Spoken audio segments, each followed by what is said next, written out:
Hello, everyone. I'm Wendy Myers of MyersDetox.com. Welcome to the Myers Detox podcast. Today, we have such a great show for you. We have Dr. Debi Silber talking about how an unhealed betrayal is impacting your health, work, and relationships and what to do about it. We've all had betrayal in our lives before, and we're going to talk about on the show what to know to leave your partner or to try to rebuild. Should you stay or should you move on? And what to know how your partner is behaving, if your partner is remorseful, is your partner a narcissist and not remorseful, what to look for in order to know if you should stay or not after a betrayal. We'll talk about post-betrayal syndrome and what that looks like if you're suffering from it. We'll talk about how to know if you've recovered from a betrayal, and what the 5 stages of betrayal are and where you are on that spectrum. We'll talk about how to begin rebuilding your life and your trust again, and the tools that you need to recover from betrayal and how to heal and move on from your life. And I talk about my personal story as well. My ex-husband, I definitely caught him cheating and he had a girlfriend on the side. And, I talk about my own personal story in regards to that. And I use a lot of the things that I talk about on the Myers Detox podcast. A lot of the Nest Health was so pivotal for me. And I use, biofield tuning and a lot of other bioenergetic methods to try to transmute any kind of negative emotions out of my energy field. That's what I personally did. But there's lots of different tools that we talk about today on the show to recover from betrayal. So our guest, Dr. Debi Silber, is the founder of the Post Betrayal Transformation Institute and is a holistic psychologist, a health mindset and personal development expert, and the author of the #1 best-selling book, The Unshakable Woman: 4 Steps to Rebuilding Your Body, Mind, and Life After a Life Crisis. And she has a new book out, Trust Again. And her recent PhD study on how we experience betrayal made 3 groundbreaking discoveries that changes how long it takes to heal. In addition to being on Fox, CBS, The Dr. Oz Show, and TEDx twice and more, she's an award-winning speaker, coach, and author dedicated to helping people move past their betrayals, as well as any other blocks preventing them from the health, work, finances, relationships, confidence, and happiness that they want the most. You can learn more about Dr. Silber and her work at the pbtinstitute.com. Dr. Debi, thank you so much for coming on the show. Oh, thank you so much. Looking forward to our conversation. So what are some questions that we should ask ourselves to see if we're numbing or avoiding or distracting ourselves? Yeah, it's so common to do that. Actually, I did a study on betrayal, what holds us back, what helps us heal, and what happens to us physically, mentally, and emotionally when the people closest to us lie, cheat, and deceive. And I'm happy to share, we made 3 discoveries during that study, but one of them was that there are these 5 stages. If we are to fully heal from our betrayal, we will move through these 5 now proven predictable stages. But when we're numbing and distracting, that's something we typically see in a classic stage 3. And this is where we don't know it gets any better than that. But what used to work doesn't work anymore. What used to make sense doesn't make sense anymore. So we numb, avoid, distract. So here are 4 questions I invite everybody to write down, which is my way of saying write these down. So the first one would be, am I numbing and distracting? If so, how? Call yourself on it. Do you go into the cabinets, you're not the least bit hungry, and you find yourself at the bottom of the potato chip bag? Do you walk into a room and you put the TV on just to drown out the sound of your own thoughts? The second question, what am I pretending not to see? Am I pretending not to see trouble in my relationship? Am I pretending not to see that health issue that needs my attention? Am I pretending not to see I hate my job? What are you pretending not to see? The third question, what's life going to look like in 5 to 10 years if I do nothing? Play it out. Play it all the way out. Take that health issue that you're ignoring. Play it out 5 to 10 years. What's that going to look like? The same, the relationship issue, the job issue. And the last question, what could life look like in 5 to 10 years if I change now? Now, I'm not saying that's easy, but transformation begins when we tell ourselves the truth. So I just want to give like full disclosure here. When, I left my last husband because I found out he had a girlfriend and she had an apartment, and it was like this whole thing. And it didn't really surprise me because, you can sense when your partner's betraying you. Like there's a lot of the signs there, like he was working out and trying to lose weight, and he was actually being nice to me. Which I thought, God, he's not really being himself. So, you just know something was off. But, it's really can be very, very traumatic. For me, it was very liberating. I was finding, now I have to leave. So for me, it was the end of, it was a catalyst for me to do what I knew what I had to do already. But for some people, they're more conflicted. They want to stay in that partnership, even with a betrayal. So tell us about betrayal. Like, why does it hurt? What does it impact, and what does it create? Yeah. Think about it. These were the people that gave us that sense of safety and security. The way it works with betrayal, it's the breaking of a spoken or unspoken rule. So the more we trust and depend on someone, the bigger the betrayal. So for example, a child, let's say, who's completely dependent on their parent, that parent does something awful, that's going to have a bigger impact than, let's say, your best friend telling your secret. Still, it's going to have an impact, but not the same level.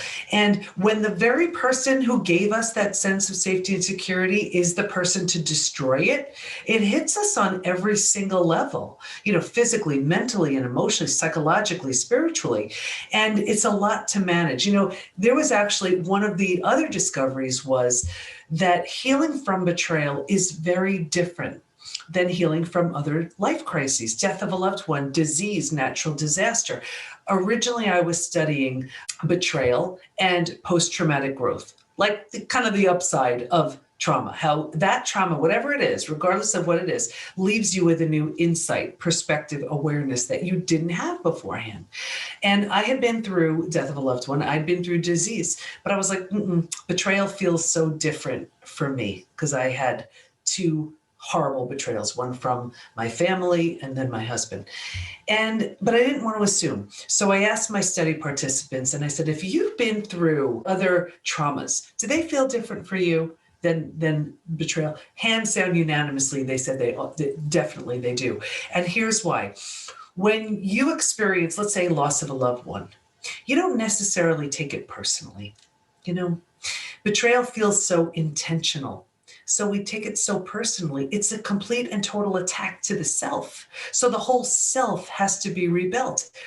Confidence, belonging, trust, rejection, abandonment, worthiness, they all get destroyed. So didn't quite qualify as post-traumatic growth. So if I had to come up with an equation, it would be post-traumatic growth plus rebuilding the self equals a new term, which is called post-betrayal transformation. That's the complete and total rebuild after betrayal. Yeah, I love that. Everything you're saying, it's so good. Yeah. And so, I have a friend of mine that was recently, her husband left her and she found out he was cheating. And within like 6 months later, she's now completely physically debilitated and with a pain syndrome. And I intuitively feel like those two things are related. And it's almost like it's a PTSD reaction. So what are some like physical signs of betrayal and even like emotional and mental symptoms as well? Yeah, there are so many. And I'm so glad you asked that because here's the thing. One of the other discoveries was that there is this collection of symptoms, physical, mental, and emotional, so common to betrayal. It's known now as post-betrayal syndrome. And we have a quiz on our site to see to what extent people are struggling. We've had over 13,000 people take it in the last, year and a half or so. I actually pulled some stats to share with you, just so you could see how profound that link is between the trauma of betrayal and what it does to our bodies. And I'm happy to go even through the stages of betrayal so you see where it shows up. But it's almost impossible not to be physically affected. So I'll go through some of the stats. Well, first of all, things like 81%, this is out of 13,000 people plus, felt a loss of personal power. 94% deal with painful triggers. And you mentioned PTSD. So often we think it's reserved for like the war vets. No, it is very common in betrayal. And what happens is we're triggered and our bodies are right back there, remembering D-Day, Discovery Day. And cognitively, you may say, well, that happened a while ago, but the body is just remembering it right there. So here are some physical symptoms. 71% have low energy. 68% struggle with their sleep. 63% have extreme fatigue. They can sleep and then wake up and they're exhausted. 47% have weight changes. 45% have digestive issues. That could be anything from IBS, Crohn's, diverticulitis, diverticulosis, constipation, diarrhea. What I found so interesting with that is, when you think of the gut, right? The gut absorbs, digests, and processes food. Well, isn't a betrayal difficult to absorb, digest, and process? Like, is it any wonder the gut would be off? That's just physical. Here are some mental ones. 78% are overwhelmed. 70% in a state of disbelief. 64% shock, and 62% unable to concentrate. So now here you are, you're trying to do your work, you're trying to raise your kids, whatever you have going on. You're unable to concentrate, you have a gut issue. We haven't even talked about the emotional. So some emotional symptoms, 88% profound sadness, 83% are angry, very angry. Just mix those two, right? That's a lethal combination. 82% feel hurt, 80% are anxious, 79% are stressed. Here's why I wrote trust again. 84% out of 13,000 plus have an inability to trust. 67% prevent themselves from forming deep relationships because they're afraid of being hurt again. 82% find it hard to move forward, and 90% want to move forward, but they don't know how. So betrayal, it takes a toll, but it can all be healed. Yeah. And I mean, when I left my husband, I felt so many of those things. And I thought, you have to rebuild your life. You have to reinvent yourself. And I thought, how am I going to detox my husband? How am I going to deal with this? And I talk about a lot of these tools on myrsdetox.com. But you mentioned you did a study and you had this breakthrough doing this study with, you said 13,000 participants. That was just people who've taken the Post Betrayal Syndrome quiz, but that study led to 3 discoveries. Okay. Yeah. And so one of those was the 5 stages of betrayal. Can you go through what those are? Oh, sure. And when we saw this, it was so exciting because now there's a predictable path. If you know where you are, now it's like, okay, here's what stage I'm in. This is what I have to do to move to the next stage. So with that, healing from betrayal is now predictable. And I'll talk about also the 3 groups that didn't heal and why they didn't heal. But these are the 5 stages, because there were 3 groups that didn't heal. These are the 5 stages. The first was like a setup stage. And I saw this with every participant, me included. And if you can imagine 4 legs of a table, the 4 legs being physical, mental, emotional, and spiritual. What I saw with everybody was this real heavy lean on the physical and the mental, and kind of neglecting the emotional and the spiritual. So what does that look like? Looks like we're really good at thinking and doing and not really prioritizing the feeling and being. But that's where our intuition lies, and we turn that down. That's not to say if you're busy thinking and doing, it's a setup for betrayal. It's just what I saw. But if there were a table with only 2 legs, easy for the table to topple over, and that's us. That's what happens. Stage 2, shock. This is the shock. This is by far the scariest stage. And this is the breakdown of the body, the mind, the worldview. This is D-Day, Discovery Day. And I'm sure you remember exactly where you were, exactly what happened. And this is like the person takes a mask off saying, this is who I've been. And it's a shock, completely tattoos itself on your body and mind. With this, you ignite the stress response. Now you're headed for every single stress-related symptom, illness, condition, disease. Your mind is in a complete and total state of chaos and overwhelm. You cannot wrap your mind around what you just learned. And your worldview is shattered. Your worldview is your mental model. These are the rules. This is how it works. This person's safe. Don't go there, and in a moment, everything you knew is shattered. And so here's truly where the bottoms out on you. And it's so interesting when you think about it. If the bottom were to bottom out on you, what would you do? You would grab hold of anything and everything you could to stay safe and stay alive. That's stage 3. Survival instincts emerge. It's the most practical of all of the stages. If you can't help me, get out of my way. How will I survive my experience? Where do I live? Who can I trust? Where do I go? How do I feed my kids? Right? Basic. But here's the trap. Here's the thing. Because survival, when you figured out how to survive, and I bet, Wendy, you're going through like your experience, like, okay, I remember that. Because survival feels so much better than the shock and trauma from where you just came, you're like, whew, okay, I'm good. Let me settle here. It's not good. It's just better than the shock and trauma. You don't even know there's a stage 4 and stage 5. That's transformation. But what happens now, you've figured out how to survive. You think that's as good as it gets. So now what happens? A few things happen. Now you start getting all that secondary gain, all those small self benefits from being here. You get your story. You get to be right. You get someone to blame. You get a target for your anger. Everyone you tell your story to gives you all kinds of sympathy, And then the longer we stay, we start planting roots here. And then your mind starts doing things like, well, maybe I'm not all that. Maybe I deserved it. Maybe I'm not that great. And then like energy attracts like energy. So now you're calling situations and circumstances and people to you to confirm this is where you belong. It gets worse, but I'll get you out of it. It gets one step worse. Because you don't like it here, but you don't know there's anything better, here's where you start numbing, avoiding, distracting. So here's where you use food, drugs, alcohol, work, TV, whatever, because you don't like it, but you don't know there's anything better than this. So now here's what happens. You start doing that a day, a week, a month, a year, 5 years, 10 years, 20 years. And I can say to someone 20 years out, did you ever think this emotional eating issue? Do you ever think this drinking issue? Do you ever think this numbing issue has anything to do with your betrayal? And they say, oh my gosh, that happened decades ago.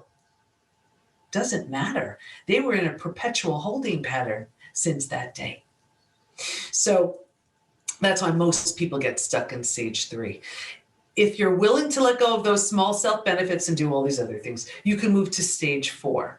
And that's finding and adjusting to a new normal. So here's where you acknowledge, I cannot undo this experience, but I control the meaning I make. I control how it affects me. I control me. And this is like if you've ever moved to a new house, office, condo, apartment, whatever. Your old stuff isn't there. It's not cozy, but it's going to be okay. You're turning down the stress response. You're not healing just yet, but you're not causing the massive damage you were causing in stage 2 and stage 3. And what I found so interesting to this stage was, think about it. When you move, you don't take everything with you. You don't take the things that don't represent the version of you want to be in that new space, right?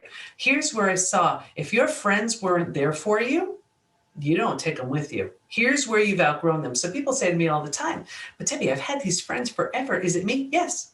You're undergoing this transformation and you've simply outgrown them. Anyway, so you're in the stage 4, you've settled into it, you've made it your own, you can move into the 5th most beautiful stage. And this is healing, rebirth, and a new worldview.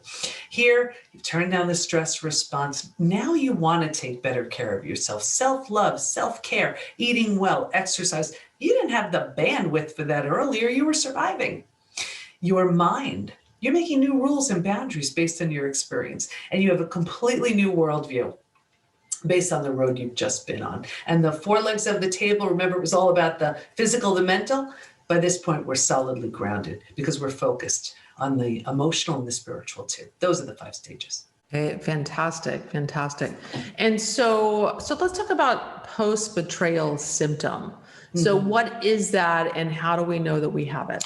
Yeah, post-betrayal syndrome is that collection of physical, mental, and emotional symptoms specific and very common to betrayal. So like some of the symptoms that I shared, that was all pulled. Those symptoms were pulled from the post-betrayal syndrome quiz. So it's interesting because people think, oh, well, it's just aging, or it's just because of this, and they attribute it to so many different things. No, it's because of your betrayal.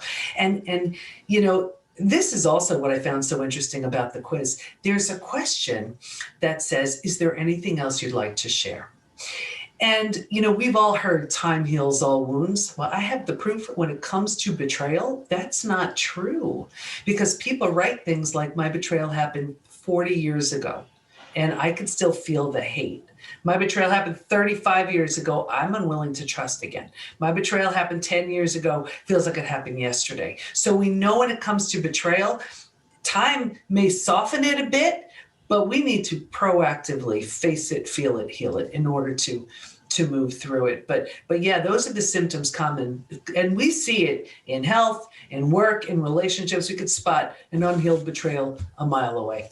Yeah, and it's so sad. I mean, we all have those friends that they were betrayed once or twice, and they're just in this mode where they don't trust people, they don't trust men, or they don't trust women, or they don't trust their business partners, or whatever the relationship may be. And you can just see them, you can just see the suffering, you can see them manifesting and attracting the very same kind of person that will betray them, because they attract that until they learn the lesson. Or work through that, It's so true. And I'll see it in two ways in relationships. One, just like you said, someone will go from relationship to relationship, or the bosses change, the faces change, but it's the same thing. The friends change, the faces change, but it's the same thing. And they say, what the heck, is it me? Yes, it is. It's you. Because unless and until you learn that profound lesson, whatever it is, that you are worthy and deserving and lovable, that you need stronger boundaries in place, whatever it is, you keep getting opportunities to learn that. And we also see it where someone puts that big wall up. I'm sure you know people like this, where they're like, nope, not going there again. Been there, done that. And they think it's coming from a place of strength. It's not. It's coming from a place of fear. They were so hurt that they feel the only way to move through life is just to keep people at a distance. Now, I kind of liken that to, like, if you let's say you cook, and let's say you get burned on the stove. That's like saying, nope, never cooking again. You're right. I mean, should we be cautious and careful and put a glove on and do all kinds of things? Yes. But, saying, no, I'm never cooking again, it's like, that's not fair to you if that's what you love. No, it's great to be in a relationship because they really kind of like hold a mirror up to you, and you grow when you're in relationships. So that's the state that I want to be in, is growing, and not have my past affect my future relationships. Because your future partner or your current one, they have nothing to do with your past, and it's so easy to project our victimhood or our past onto the current partner. It's not fair to them. You have to do that work so that you don't your past doesn't come back to haunt you. Absolutely. And that's what happens. We just automatically assume this is what we know. So here's the thing. If something feels familiar, we think it's good. It's not. It's only familiar. But it's almost like the first thing is we never want to get into another relationship once we've just gotten out of one, because that is the best time to heal. And until and unless you do, the only thing you could ever attract is more of the same. So that's when you want to do that work. So you're just resonating at a whole different level, and this is also the what I see so often is, and let's say a couple is reconciling, and we teach in the PBT community how to know when it's safe and in your best interest to reconcile, or how to know if it's in your best interest to move on. And it really requires death and destruction of the old you, the old relationship, in order to rebirth the new. That's not always the case because, I mentioned in the study, there were 3 groups who didn't heal. I remember there was one group, and this was the group where the betrayer had no consequences, or very little consequences. And whether it was out of fear religious reasons, that came up a lot, financial fear, not wanting to break up a family, whatever it was. They tried to put it behind them. They tried to ignore it. Tell that to your broken heart. It doesn't work. Not only did I only see a further deterioration of the relationship, that group by far was the most physically sick. Oh, really? So the people that stayed with their partner. That stayed without consequences. Now, oh yeah, the stay. Okay, got it. Yeah, without consequences. Now, here's like in my case with my family, betrayal, it wasn't an option. To rebuilding is always a choice, whether you rebuild yourself and move on, or whether you rebuild something entirely new with the person who hurt you. So like with my family, was not an option. So I rebuilt just myself, moved along. With my husband, that was a very different case. And here's where, if you're willing, if the situation lends itself, if you want to, as two totally transformed people, that's when you can have something entirely new. So not long ago, we married each other again.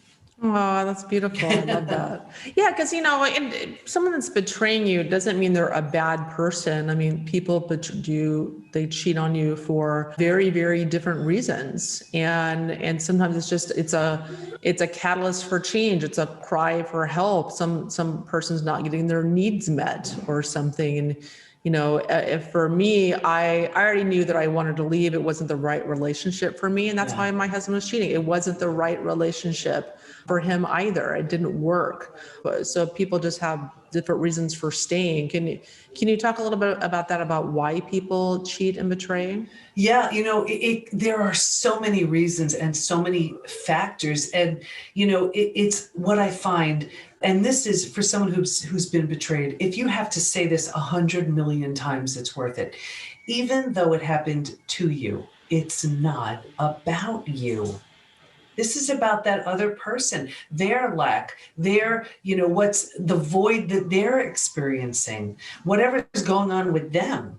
They may have learned the most profound lesson at your expense or not, but there are so many reasons. And like, even just with my case, it was very unusual. And also what happens is with betrayal, trust is completely shattered. You don't trust certainly your betrayer. You don't even trust yourself. You're like, I'm a bright person. How did I not know? How did I not see? So you kind of venture, well, at least I can trust in something bigger than me. Let me trust in the universe, God, source, whatever.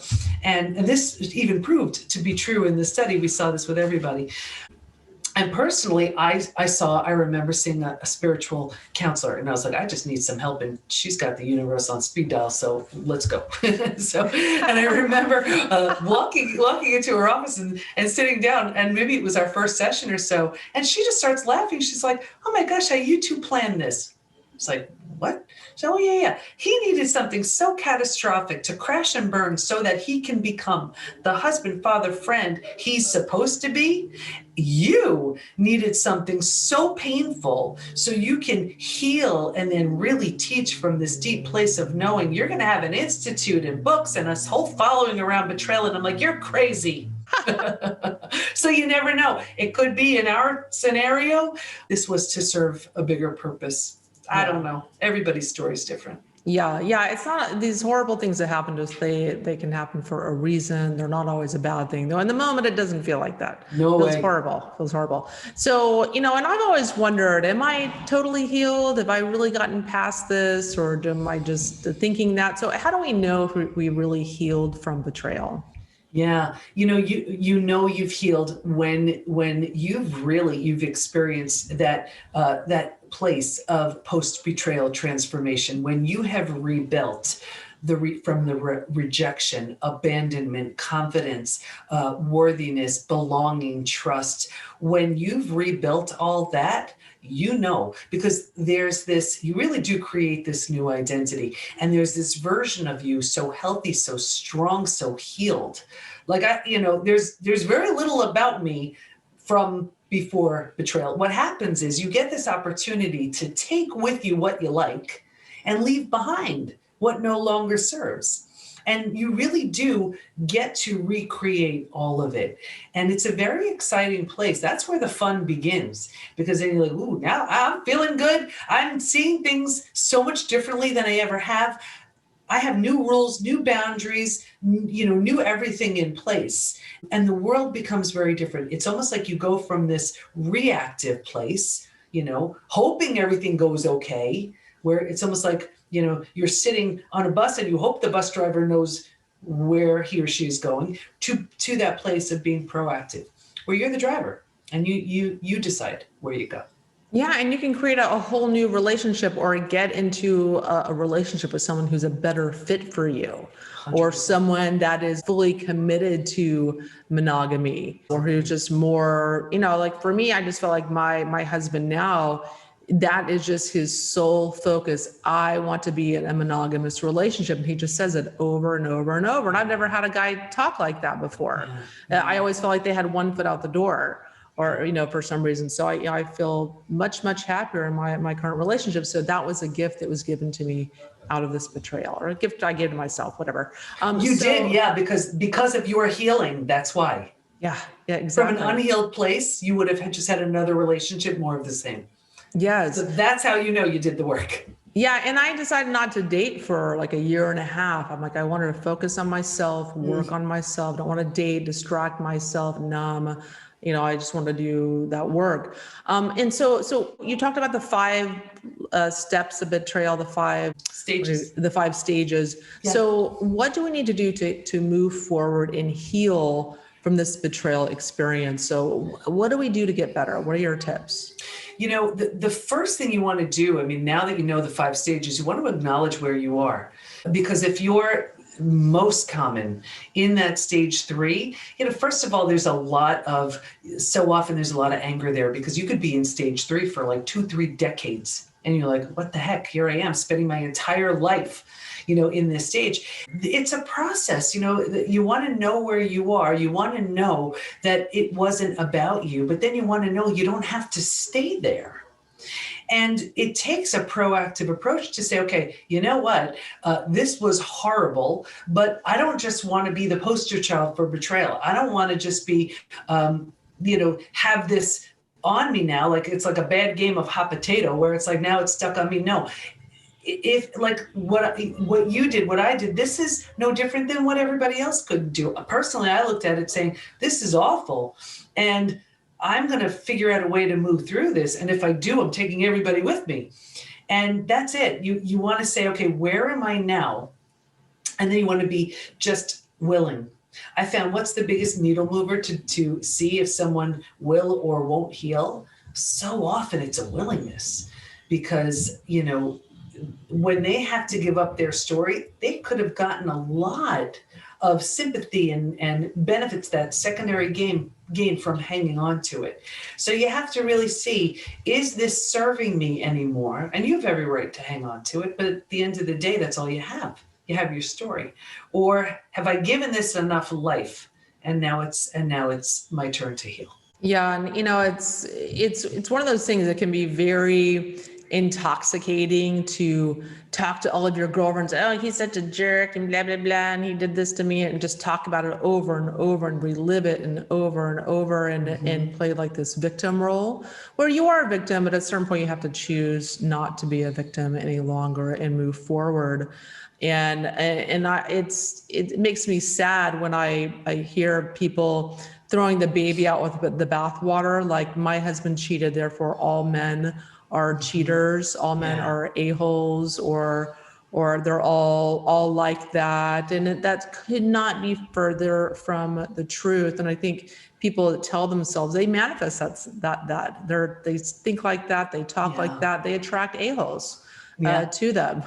Because that's what they believe. I use this analogy a lot, and it explains it so much. This is exactly to your point. Here's the difference between resilience and trauma and transformation. Like resilience, you need for your everyday, and trauma and transformation is a whole different thing. So resilience is bringing back, restoring. And imagine a house, and imagine if that house needs a new boiler. And you get a boiler, that would be resilience. Or let's say it needs a new roof and you get that new roof, that would be resilience. Here's trauma and transformation. A tornado comes by and levels the house. Like Boiler's not going to fix it, and a roof's not going to fix it. And here's the thing, though: you have every right to stand there at the lot where your house once stood and say, "This is the worst thing I've ever seen," and you'd be right. And if you called all your friends over and said, "Look at this, isn't this horrible?" they'd all agree, and you can mourn the loss of your house until your last breath, right? However, if you choose to rebuild that house, there's no house there. Like, why not make the most beautiful house you can? You can create whatever you want. There are so many people mourning the loss of their house forever. Yeah. And that's all they have. Where other people say, okay, clearly the house isn't here. Let me grieve it. And now let me build something spectacular. Yeah. And when should someone decide not to try to rebuild the relationship? Say they're in, maybe they're not aware of it, they're in a relationship with a narcissist, and the narcissist is cheating and doing it repeatedly and has zero remorse, doesn't express remorse, doesn't hear out the person, their feelings, really just doesn't seem to care.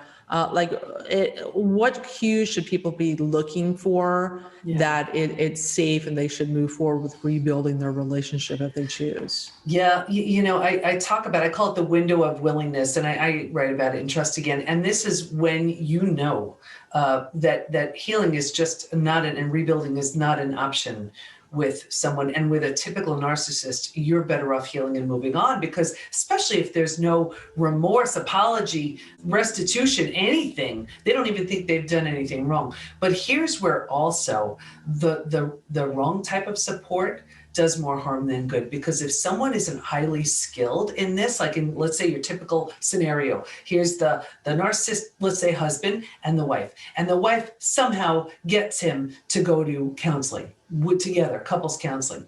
And if that counselor isn't really highly skilled in this, so often she'll look at the betrayed person and say, if you communicated better, this may not have happened. It's like, what? Or even think about it from, let's say, the mother-in-law, of this same couple. She doesn't want to see the family broken up. So she may say to the betrayed person, "You're fine, get over it. You're okay." So you have to be very aware of, the fact that it's coming through, whose lens is it coming through? It's coming through that person who either doesn't really know how to work with this or has a vested interest in just having you put it behind you. So that's one thing. And if someone is not remorseful, not apologetic, they haven't had the greatest shock of their life waking them up that this was the absolute most horrific thing they could have done, you're not working with very much. As much as the betrayed person has the shock of their life realizing what just happened, best case scenario is also when that betrayed person said, "Oh my gosh, I just hurt the person I love the most. What the heck?" And you're coming from a very different space than that person who just like, "Okay, it's what I did. Get over it." What are you working with there? Yeah, run for the hills. Or if don't look back. Or if they're just upset that they got caught, they're just sad that they got caught. That's it. Yeah. And so how can we learn to trust again? Yeah, this is, trust. I look at trust like a brick wall. There's no shortcut to putting up that brick wall. How does it go up? Brick by brick by brick. And then in one earth-shattering moment or series of moments, the whole thing goes tumbling down. So how can it be rebuilt? There's, again, the same way, brick by brick by brick. So it takes time. And you have you can look at the rubble of bricks and say, I don't have the least bit of interest sticking around and watching that thing get rebuilt. And that's totally fine. Then just heal yourself and move on. If you're looking to rebuild trust, if trust is an option with this relationship, if you're willing, if you want to, you need a willingness to watch that brick wall get rebuilt. And the other person needs to be a really good bricklayer. Yeah.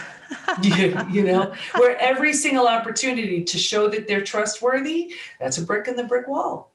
And it's just like that. And I teach a 4-step process, but that's, to sum it up, you truly need to take time and rebuild foundationally, rebuild trust in yourself, rebuild trust in your own intuition, higher wisdom, all of that before you even think about trusting in other people again. Yeah. Yeah. So tell us about your book. Yeah. So it's Trust Again, Overcoming Betrayal and Regaining Health, Confidence, and Happiness. And this was really, so much of it was my dissertation, my PhD dissertation. I was like, well, it can't just be that only a few people read this, because there's like thousands of hours of research in here. So what it is I walk you through the 5 stages of betrayal. I teach you the 4-step trust rebuilding process. I tell you my story. And I also give my study participants' story. So every reader can be like, oh, wow, I get it. I really resonate with that person. And experiential activities. It's not a book that you read or listen to. It's a book that you do. Okay, awesome. Yeah. And where can we learn more about you and your work? And are you still seeing couples or clients, or do you work with people? Yeah, we have the PBT, which stands for Post Betrayal Transformation Institute membership community, and it's the only full service space to heal physically, mentally, emotionally from the betrayal of a family member, a partner, friend. So everything is in there. We have our certified coaches who walk people through the 5 stages, and they're also bringing their own areas of expertise. Our signature program, which literally walks you through the stages. I'm in there teaching. We bring in experts to teach a masterclass. I'd love you to teach one. That would be fun. And we have an amazing community who's they lift and inspire. It's not like the Ain't It Awful Club where you heal and you don't belong. This is like, wow, what'd you do? That worked for you. How can I do that? So that's the PBT community. So yeah, I really recommend everybody take the post-betrayal syndrome quiz to see to what extent you're struggling. And what is that link? Where do we take that? Sure. So that's just the PBT, as in Post Betrayal Transformation, thepbtinstitute.com/quiz. Okay, fantastic. And you can go to thepbtinstitute.com to learn more about your programs and your book. And I'm sure you have lots of articles and things like that too. So amazing resources. So go check that out if you are struggling with the betrayal and trusting again, because you can rebuild your life and build an amazing life.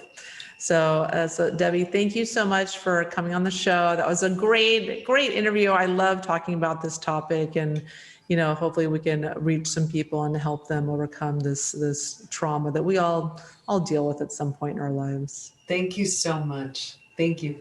Yeah. And everyone, thanks so much for tuning in to the Myers Detox podcast. I'm Wendy Myers at myersdetox.com.